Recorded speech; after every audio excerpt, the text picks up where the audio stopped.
నమస్తే రవి సార్. నమస్తే లక్ష్మి.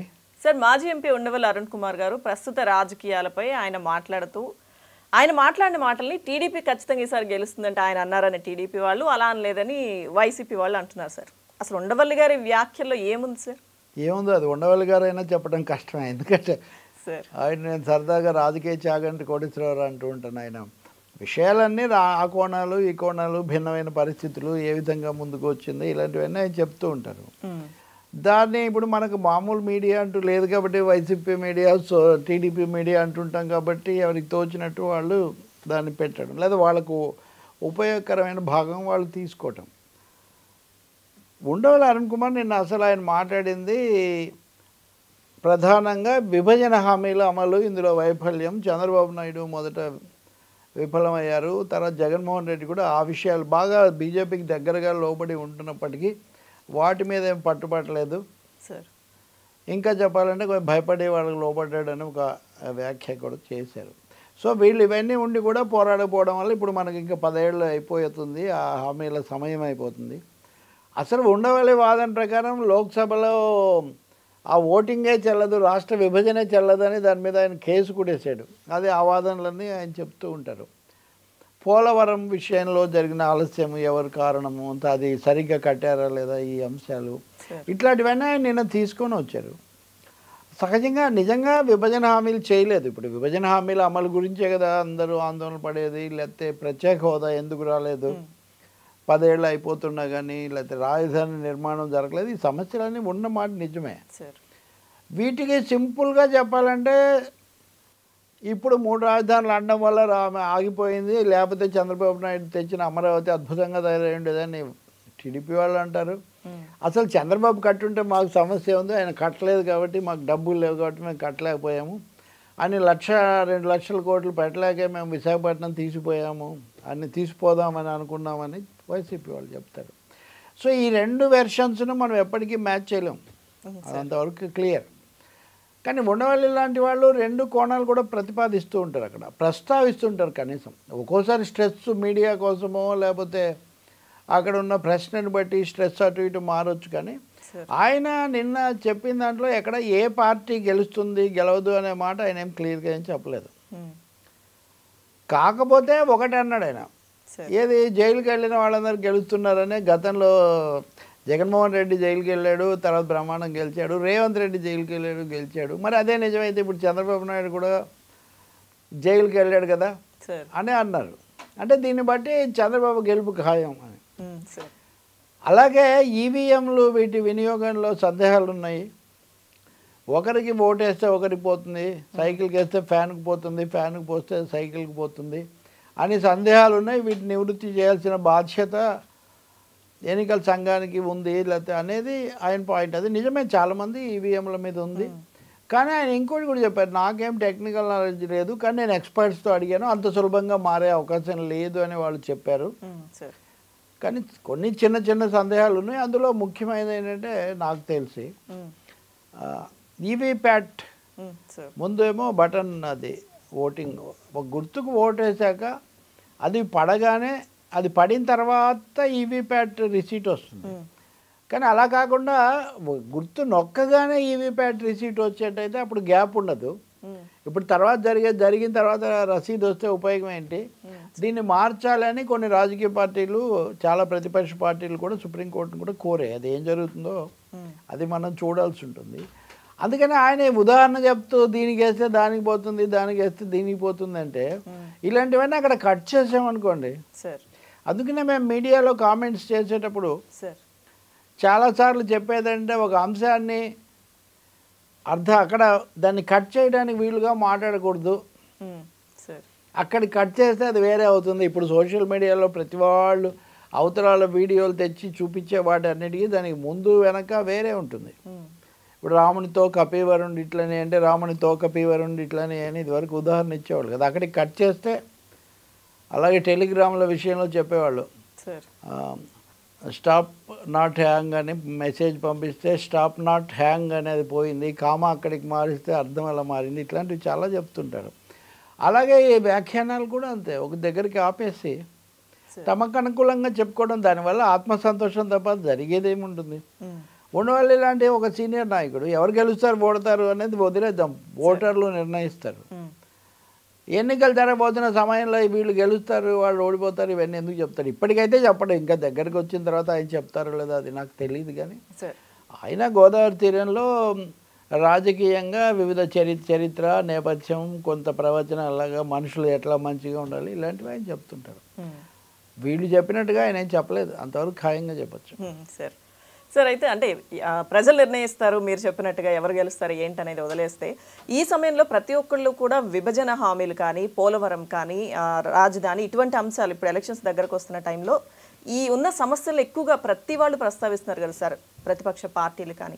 ఈ సమస్యల పరిష్కారం గురించి ఆలోచించాల్సిన అవసరం ఉంది కదా సార్? చాలా ఉందండి. ఎన్నికల్లో అసలు ప్రధానమైన ఎజెండాగా అది ఉండాలి. 10 years అయిపోతున్నప్పుడు ఆ 10 years తర్వాత దీని గోడు ఎవరు వినేవాళ్ళు కూడా ఉంటారు. 10 years వరకు రాజ్యాంగ భద్రత ఉంది వాటికి.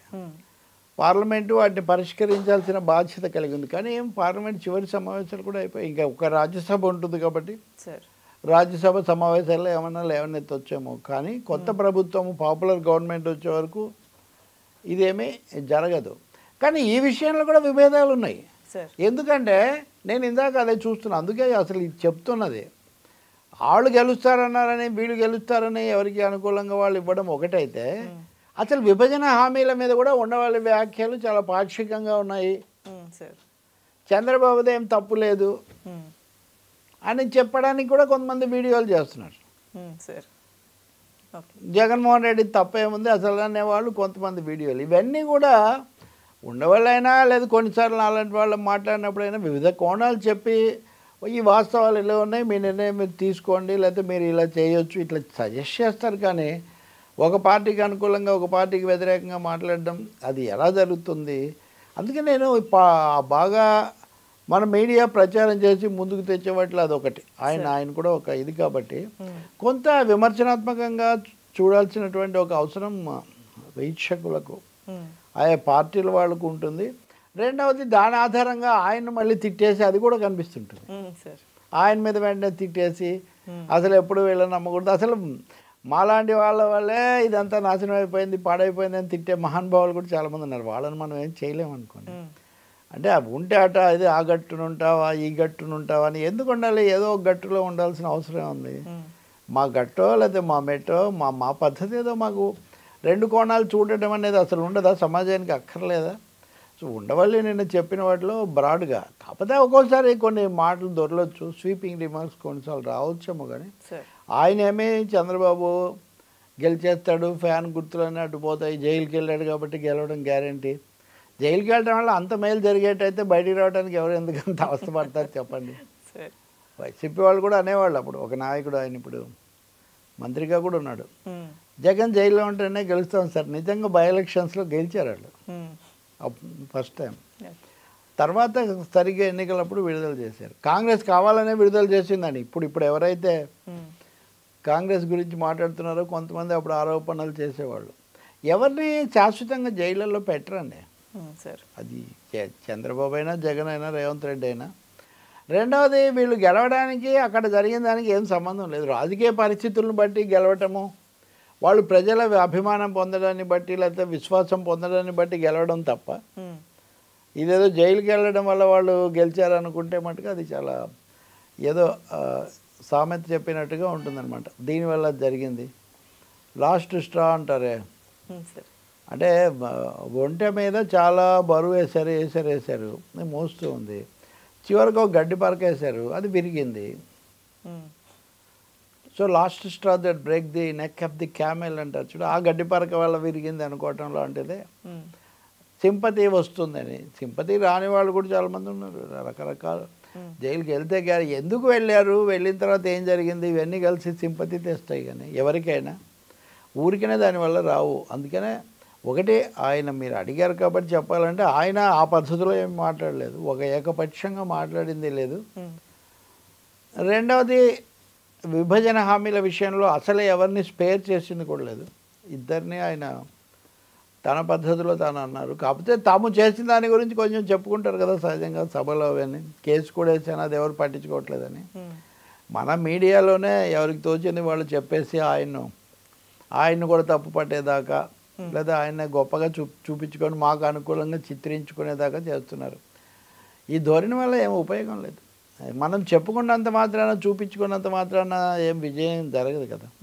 It's ultimately public that decide. Undavalli అలా ఏం చెప్పలేదు, అంతవరకు ఖాయంగా చెప్పచ్చు. ఉండవల్లి చెప్పేదాని స్పిరిట్ కూడా అది కాదు. సరే, ఉండవల్లి తరఫున భాష నేను చెప్పడం కూడా కాదు, అవి చలామణిలోకి వచ్చి మీడియాను ఆక్రమించాయి కాబట్టి చెప్పాల్సి వస్తుంది. కేవలం ఈ సందర్భానికే కాదు, భవిష్యత్తులో కూడా అంతే. మధ్యలో కట్ చేస్తే కుదరదు అని. సార్, అయితే ఈ సమస్యల్ని ఉండవల్లి గారు ప్రస్తావించిన, ప్రత్యేకించి ఆంధ్ర రాష్ట్రానికి సంబంధించిన సమస్యలు, కానీ ఇప్పుడు ఏ పార్టీ చేతిలో, అధికారం చేతిలో కానీ, అధికార పక్షం కానీ, విపక్షం కానీ చేతిలో లేదు కదా సార్. కేంద్రం నుంచి చేయాల్సిన అవసరం ఉంది కదా సార్. ఇప్పుడు సారాంశమే అది. అందరం కలిసి కేంద్రం మీద ఒత్తిడి తీసుకొని రావాలి అని, అసెంబ్లీలో కూడా ఉమ్మడి పెట్టాలి అని. అప్పుడు చంద్రబాబు ఉన్నప్పుడు జగన్ అఖిలపక్షం పెట్టాలని అంటుండేవాడు.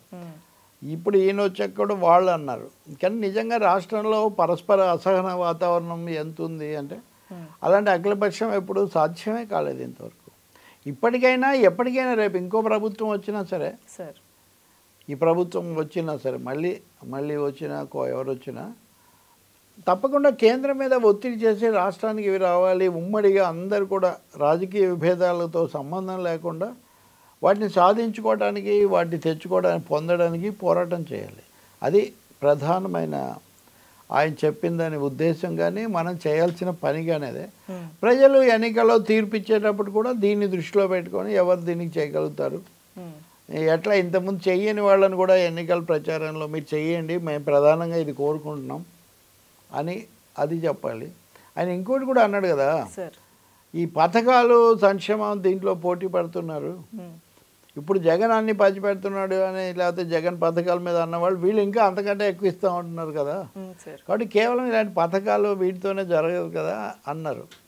పెట్టుబడుల విషయం కూడా చెప్పాడు ఆయన. ఆంధ్రప్రదేశ్ ప్రధానంగా వ్యవసాయక రాష్ట్రం, వ్యవసాయానికి కావాల్సిన ప్రాజెక్టులు, నీళ్లు అవి కావాలి. కానీ అక్కడ పెట్టుబడులు వచ్చి పారిశ్రామికవేత్తలు ఏదో ఉద్ధరించేస్తారు ఎవరున్నా అంటే ఒక పెద్ద ప్రచారం జరుగుతుంటుంది కదా, ఆయన ఉంటే చాలా వచ్చేవి, ఈయన ఉంటే వచ్చేవని. అలా ఎవడు ఊరికి రాడు. వాడికి మనం కొన్ని రాయితీలు కల్పించి కొన్ని ప్రత్యేక అవకాశాలు కల్పిస్తే తప్ప ఆంధ్రప్రదేశ్ లాంటి వ్యవసాయక రాష్ట్రానికి పెట్టుబడులు రావని, అది కూడా ఆయన ఇచ్చిన ఒక సూచన. వీటన్నిటిని పరిగణనలోకి తీసుకోవాలి వాస్తవం. Thank you sir.